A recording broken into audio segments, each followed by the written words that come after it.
Hello my friend!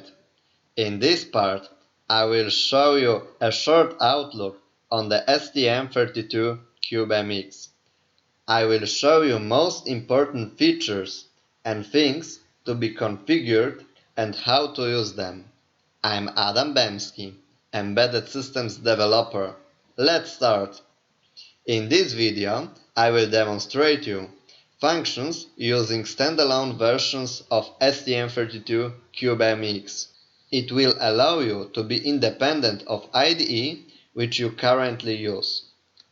OK, right now we see so-called welcome screen. We cannot close it.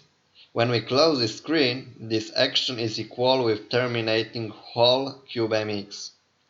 First activity which should be made at the beginning of work with CubeMX should be updating of the program and installing the library packages. Firstly, inside Help, go to Updater Settings and choose tab Connection Parameters. Click on the button Check Connection.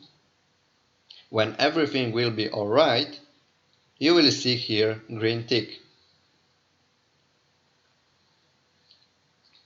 After it, go into Check for Updates and click Check button. In my case, everything is up to date. Right now, we can install library packages. We have to go into Install New Libraries, and in this window, you, my friend, have to choose appropriate packages to install to the STM family which you are using. This package will be understood as STM32 CubeMX. In my case, I use STM32F4 Discovery Board, so this package I have installed. I make an assumption that everything was performed properly here. If not, I recommend to go into Help document, and here in the section 3.5 you can find a solution for your problem. OK, now we can discuss the functions of STM32 CubeMX. We will create new project. Firstly, we have to choose our chip or board. It can be switched on the top. I go into board STM32F4 Discovery Board. On the right side, we can see the photo of our board. Well, it's a great function.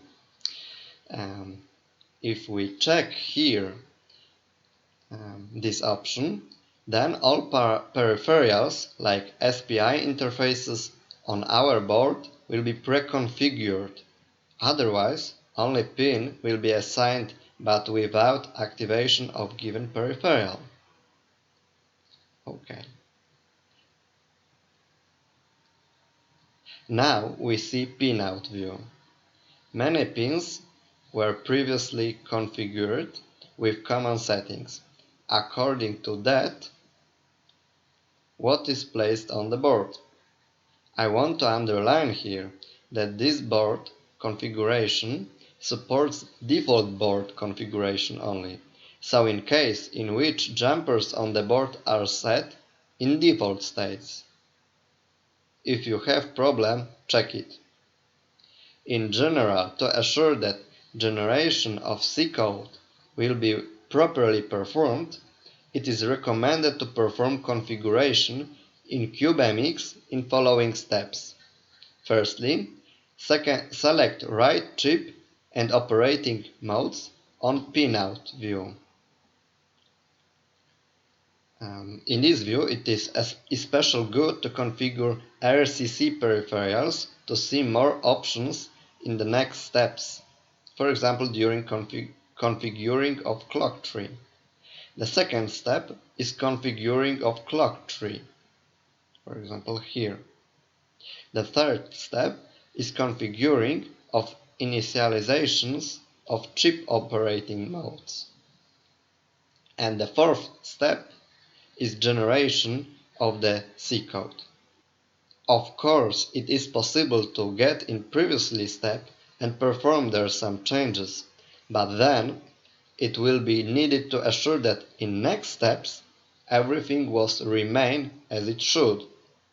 When we perform all configuration in this way, we can be sure that everything will be working fine. In the next video, we will go further with learning details of CubeMX functions. See you soon! If you want to see more interesting videos on this channel, you can support developing of this channel by leaving positive opinion under this video and clicking subscribe button. You will be informed about newest videos